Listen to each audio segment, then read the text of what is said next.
அதிகபட்சம் 9, 5, 9, 10 முயற்சி எடுக்கிறோம். ரெகுலர் கிளம்பிடலாம். அதான் 81 வயதில் தனது வாழ்க்கையை முடித்துவிட்டு காலமும் கடவுளும் கைகோர்த்து அழைத்து சென்ற மரியாதைக்குரிய டெல்லி கணேஷ் சார் அவர்கள் நினைவாக நம்ம எல்லாரும் ஒரு நிமிஷம் எழுந்திருச்சிங்கன்னு ஆசைப்படுறேன். வேற ஒரு மேடையாக இருந்தால் செயற்கையாக கைத்தட்டலுக்காக செயற்கையாக புனைந்து பேசிடலாம். இதை அடி மனசுலேருந்து ஆத்மாவிலேருந்து பேசணும். கொஞ்சமாக பேசினது போதும். படம் கூடிய சீக்கிரம் அதை தயாரிப்பாளர் சொல்லுவாங்க, அந்த ரிலீஸ் தேதியை தம்பி சொல்லுவார். அதனால் இது நான் சொல்ல ஆசைப்பட்டதை மரியாதைக்குரிய ராஜ்குமார் சார் சொல்லிட்டாங்க. 3 தினங்களுக்கு முன்பு ஒரு பாரம்பரியம் உள்ள ஒரு யூனிவர்சிட்டியில் அர்ஜுன் சாருக்கு டாக்டர் பட்டம் கொடுத்தாங்கன்றது ஒரு அற்புதமான செய்தியை. நீண்ட இடைவெளிக்கு பிறகு ஃபீல் குட் டைரக்டர் சகோதரர் அதியமான் சார் மேடையில் இருப்பதெல்லாம் நான் பெருமையாக நினைக்கிறேன். எவ்வளவு பணம் சம்பாரிச்சோம், எவ்வளவு வெற்றிகளை கொடுத்த உழைப்பு ஒன்று தான். ஸோ அதான் கஷ்டத்தை எவனொருவனுக்கு கடவுள் அதிகமாக கொடுக்குறானோ ஆயுசு அவங்களுக்கு அதிகம்னு அர்த்தம். அதை நிச்சயமாக நான் நம்புகிறேன். நீண்ட இடைவெளிக்கு பிறகு சக இயக்குநர்களை மேலே பார்ப்பது சந்தோஷம். அதெல்லாம் தாண்டி ஒரு 77 to 87 10 வருட காலம் இந்த பூமியில் ஆட்சி செய்த, ஒரு நாள் ஒரு மருந்துக்கு கூட சிறைக்கு போகாத வகையில் மிகப்பெரிய புரட்சித் தலைவர் புகழை மிகப்பெரிய ஒரு கவசமாக இருந்து காத்த ஆரம்பி ஐயா அவர்களுடைய அருமை மருமகன், சுய ஒழுக்க சிந்தனையாளர், நேர்மையின் உச்சம், எல்லாரும் சேர்ந்து வந்து அமர்ந்திருப்பதை போல சத்யஜோதி தியாகராஜன் ஐயா வந்து அமர்ந்திருப்பதை நான் நினைக்கிறேன். இங்கே எம்ஜிஆர் நீங்களே, ஆரம்பி ஏற்பன் ஐயாவும் நீங்களே, எல்லோரும் நீங்களே. மகிழ்ச்சி ஐயா. எனது மகன் உமாபதி இயக்குநராக பரிமளிக்கக்கூடிய இந்த விழாவிலே நீங்கள் வந்து அமர்ந்திருப்பது, இவ்வளவு நேரம் அமர்ந்திருப்பது, நான் கூட நினைச்சேன் பேசிட்டோட நம்பிடலாம்ங்க. ஆனால் நீங்கள் ஆசைப்பட்டு அமர்ந்திருக்கிறீங்க, மறக்க மாட்டேங்கய்யா. உங்களுடைய பொன்னான நேரம் ஒரு குடும்ப விழாவிலிருந்து வந்து உங்களுடைய பிள்ளையை ஆராதனை பண்ணுறீங்க, ஆசீர்வாதம் பண்ணுறீங்க. வாழ்க்கையில் எந்த நிர்தேசம் மறக்க மாட்டேன். ரொம்ப மகிழ்ச்சிங்க ஐயா. அடுத்ததாக நான் ஃப்ளோவாக பேசுறதில்ல. தம்பி சுரேஷ் காமாட்சி வந்து இந்த கதையை தம்பி வெற்றி குமரன் சொன்னதை போல ஒரே சந்திப்பு 2 மணி நேரம் படத்தை இப்படி ஓட்டி ஒரு சந்திப்பில் காமிச்ச தம்பி அண்ணன் அடுத்து என்ன பண்ண போறீங்க என்னப்பல. திரும்பவும் சொல்லுகிறேன், இது சபைக்காக கிடையாது. இந்த கதை உருவானதற்கான காரணம், நான் சின்ன வயசுல என்னை விட வயதில் மூத்தவர்கள், என்னை விட இந்த பூமியை முதல்ல பார்த்தவர்கள், அவர்கள்ட்ட பார்த்த உடனே, அது குறிப்பாக கிழவிகளாக இருந்தால் கிழவனாக இருந்தால் 10-12 வயசுல அருகில் அமர்ந்து சுருங்கி போன தசையை தடவி விட்டு அவருடைய வாழ்க்கையை நான் கேட்பேன். தாத்தாவுக்கு உனக்கு எத்தனை முறை சண்டை பிடிச்சி, ஃபர்ஸ்ட் நைட்டே நினைச்சா இல்லை கொஞ்சம் 5 நாள் செட்டு நினைச்சா, சண்டை போட்டு பிரிஞ்சது பிறகு யார் முதல்ல போய் பேசுவாங்க? அப்படியா? ஓஹோ. இப்படி அந்த மலரும் நினைவுகளை கிளறி விட்டு அப்படியே கொட்ட வச்சிருவோம். கட்ட பேச்சு துணைக்கு ஆழ்நாமல் இருக்கக்கூடிய பெரியவர்களிடம் பேசுகிற பொழுது அவர்கள் வாழ்ந்த வாழ்க்கையை வரிசைப்படுத்திடுவாங்க. ஸோ அது இளம் பிராயத்தில் எனக்கு ஒரு கருத்து. அதனால தான் வாயை திறந்தால் பேசக்கூடிய சக்தி இருக்குதுன்னா அந்த இதெல்லாம் இந்த ஸ்டோரேஜ். அதற்கு பிறகு ஓரளவு இந்த திரையுலகம் எனக்கு ஒரு சிறிய பெயரை கொடுத்த பிறகு, சகோதரர் பிரபு சாலமன் மூலமாக ஒரு பெயர் எனக்கு கிடைத்த பிறகு, நான் என்னை பார்க்கக்கூடிய பெரிய தொழிலதிபர்களாக நான் அவுட் ஆஃப் சப்ஜெக்ட் பேசுகிற பொழுது, தத்துவம் பேசுகிற பொழுது அப்படி மடை திறந்த விளம்பரம் உண்மையை கொட்டிடுறாங்க. அது தனுசு ராசி, மீன இலக்கணம், புரோடம், அது நம்ம தான் தோணுது, எல்லாம் சொல்லிடுவாங்க. அப்படி நிறைய தொழிலதிபர்களுடைய கதையை நான் கேட்கிற பொழுது, ஒரு குறிப்பிட்ட ஒரு தொழிலதிபர் மனிதன் புனிதராக இருக்கக்கூடிய ஒரு அற்புதமான ஒரு ஆத்மா, அவருடைய நினைவுகள், அவர் வாழ்ந்த வாழ்க்கையை, அவருடைய ஒட்டுமொத்த ரகசியத்தையும் பச்சை குழந்தை போல இளநிக்கு இருக்கக்கூடிய தண்ணி போல அப்படியே கொட்டி தீர்த்தாரு. அது உள்ளுக்குள்ள இருந்தது. சரி, இது எப்பாவது வடிவப்படுத்தணுமே அப்படின்னு நினைக்கிற பொழுதுதான் எனது தாய் எனக்கு கொடுக்கவில்லை. ஆனால் இன்னொரு தாய்க்கு பிறந்து எனக்கு தம்பியாக இருந்து என்னை தாங்கி பிடித்து கொண்டிருக்கக்கூடிய என் வாழ்க்கையினுடைய மிச்சம் உச்சம் எல்லாமே சமுத்திரக்கனி தான். அதை எல்லா இடத்துலையும் சொல்லுவேன். இந்த சினிமா என்னை எத்தனையோ புரட்டி எடுத்திருக்குது. என்னை பயன்படுத்துவார்கள், பயணம் செய்வார்கள், பயன்படுத்துவார்கள், பயணத்தோடு இருப்பார்கள். என் பக்கத்திலும் இருப்பான் என்றால் என் அன்பு தம்பி சமுத்திரக்கனி தான். எனது ஒட்டுமொத்த உறவுகளும் ரத்த சொந்தம் ஒட்டுமொத்தமாக விட்டாலும் தம்பி வீட்டில் போனால் தனியாக சந்தோஷமா பார்த்துக்கலாம். அதை விட்டு தான் எங்கள் வீட்டில் மிரட்டிக்கிட்டே இருக்கேன் நான். என் தம்பி இருக்கான், என் தம்பி கொஞ்சம் அப்படி மரியாதை ரைட்டாக 7 மணிக்கு கொடுத்து 7:10 வந்தாவே எனக்கு தாழ்வு மனப்பான்மை ஆயிரும். என்னடா 5 நாள் ஷூட்டிங் போல என்ன 7:10 வருது காஃபி? ஓ, அப்போ தம்பி சமுத்திரக்கனிக்கு போன போட்ட வேண்டியதான். வேற வழியில் ஒரு பிள்ளைய வச்சு தான் நான் வாழ்ந்துக்கிட்டு இருக்கேன். இப்போ அப்போ உமாபதிக்குன்னா பெரிய தடி விட்டு அங்கே போயிடுவாரு. இது என்னடா ஸோ அந்த மாதிரி சமுத்திரக்கணி யார் படைப்பார்? ஒரு குணச்சித்திர நடிகன் நல்லா நடிப்பேன், எல்லாருக்கும் தெரிஞ்ச விஷயங்கள் தான். வினோதய சித்தம் என்ற ஒரு கதையை எனக்கு அவர் படைத்து போற விட வார இடமெல்லாம் என்னை கொண்டாட வைக்கிற பொழுது எனக்கு அன்னைக்கு சம்மதி சார், அர்ஜுன் சார் கூட சொன்னாங்க, என்ன நான் பெங்களூர்ல உட்காந்துட்டு இருக்கேன், இது ஒரு படம் பார்த்தாங்க சார், அதான் சார் வினோதய சித்தம். ஓ அப்ப தெரிஞ்சுக்கிட்டு பார்க்காமலே சார் பார்த்துட்டேன் என்று சொல்லிட்டார்.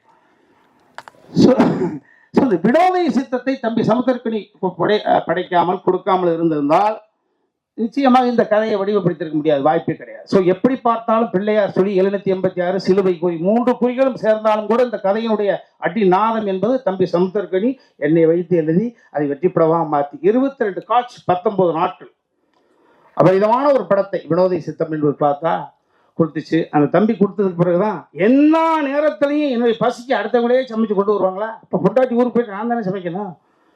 அதை போல எனக்கென்று எப்பொழுதுமே ஒரு கதை வரும் என்று நான் மற்றவர்கள் எதிர்பார்க்க முடியாது. நாமளே சமைச்சு சாப்பிடுமே இந்த கதையை சமைத்தேன். நல்ல உணவை கொடுத்த பிறகு நானே சமைத்து இந்த உணவு. ஸோ அந்த உணவை யார்கிட்ட கொண்டு ஷேர் பண்ணிக்கிறது என்ற பொழுது தம்பி சுரேஷ் காமாட்சி அவர்கிட்ட. ஸோ உருவானதற்கு முதல் காரணம் அவர், அது கதையானதுக்கு காரணம், அது காவியமானதுக்கு காரணம் என்பது தம்பி சுரேஷ் காமாட்சி தான் சொல்லுவேன். எல்லாமே நம்ம எல்லாருமே பிள்ளைகளுக்காக தான் வாழ்கிறோம். ஊடக சகோதரர்கள் சகோதரிகள் நீங்கள்லாம் எல்லாமே நம்ம பிள்ளைகளுக்காக தான் வாழ்கிறோம். ஏன்னா அந்த பிள்ளைகள் எந்த பிள்ளையுமே நம்மளை கேட்கப்பார்கள். நம்ம சந்தோஷமா இருந்தோம், எப்போ சந்தோஷமா இருந்தாலும் உருவானான்னு யாருக்கு தெரியும்? உன்னை நான் எதிர்பார்த்து வளர்த்தேன், எதிர்பார்த்து இருக்கிற வளர்க்குறேன், எதுக்கு எதிர்பார்த்து யாரும் ஏய் பெத்துட்ட வளர்த்த எதிர்பார்த்து வளர்த்து சொல்லக்கூடாது. 10 மாதம் அதையும் கூட நகைச்சுவைப்படுத்திருப்போம்.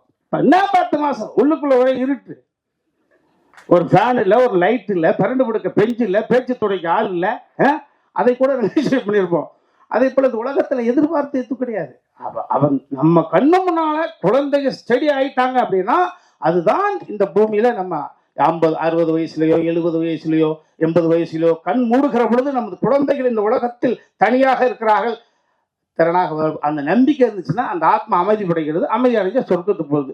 ஐயையோ என்னடா இந்த ஆள் போனா எங்கே இருக்கான்னு தெரியலையே, ஐயையோ அந்த பொண்ணு நான் இல்லைன்னா அப்படின்னா வாய் கோணிக்கு நாராயணன்.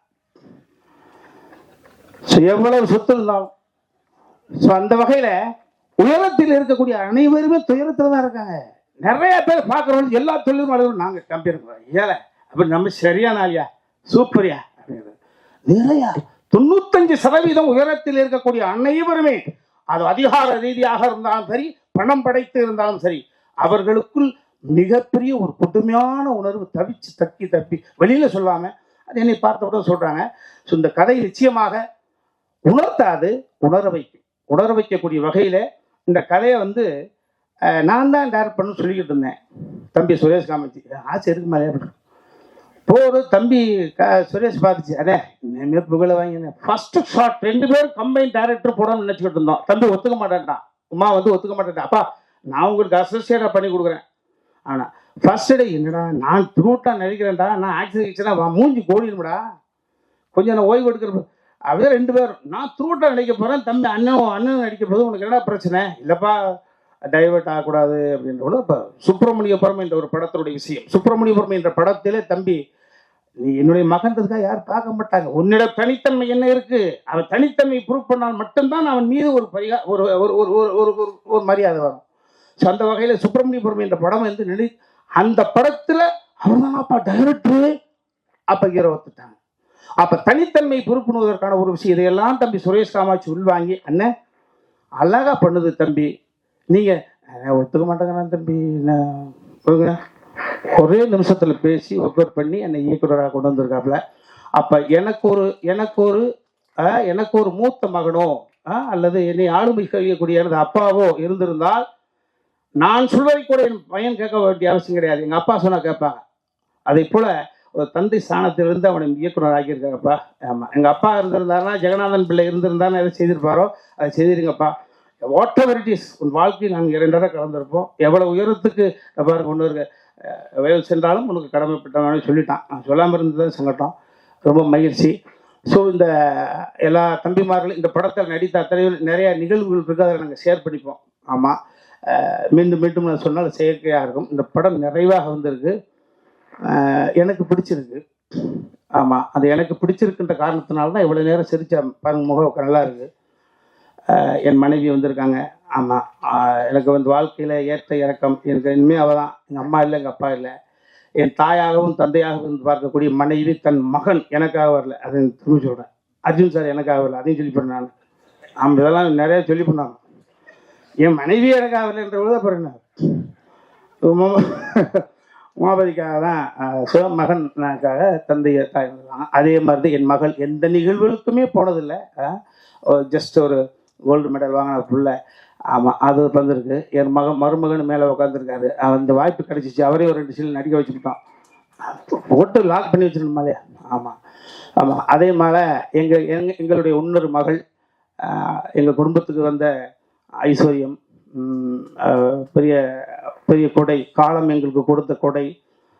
ஒரு 6-7 மொழிகள் பேசக்கூடிய அளவுக்கு வல்லமை. புரட்சி தலைவி ஜெயலலிதா அம்மாவுக்கு பிறகு பல மொழிகள் பேசக்கூடிய சீதா பயணம் என்ற ஒரு படத்தில் அவங்களுக்காக வச்சு மிக பிரமாண்டமான படைப்பை, தனது மகளுக்காக ஒரு படைப்பை எடுத்திருக்காங்க அர்ஜுன் சார். ஆமாம், அவருடைய உடன்பிறந்த தங்கை அஞ்சனா பாப்பா வந்திருக்காங்க.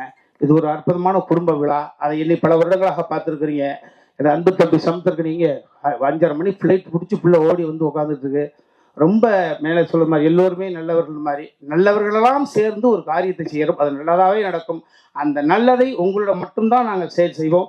எனக்கு இனிமேல் ஒன்றும் பிரச்சனை கிடையாது. கனவுகள் நிறையாக இருக்கிறது. இந்த அவையில் அமைந்திருக்கக்கூடியவர்களுடைய துயரத்தில் ஷேர் பண்ணிக்கொண்டு நிறைய நாள் கனவு. இப்போ தான் மகனுக்கு கல்யாணம் ஆயிருக்கு. நான் வல்லமை கொண்டவனாக எனக்கு வந்து இருக்கிற பொழுது நிச்சயமாக அதை உங்களோட நான் ஷேர் பண்ணிப்பேன். ஏன்னா உலக இவ்வளோதான், எவனுக்கு எப்போ எதுன்னே தெரியாது. இந்த படம் நிச்சயமாக இந்த ராஜா கிளி கூண்டுக்குள்ளே இருந்துச்சு. இப்போ ஒரு அற்புதமான தருணத்தில் கூண்டு விட்டு வெளியில் வந்து பறக்குது. மறுபடி எங்கள் ஐயா சொன்ன மாதிரி தான் தங்க கிளியாக பவனி வர எல்லாம் இறைவனை பிரார்த்தனை பண்ணிக்கிறேன்.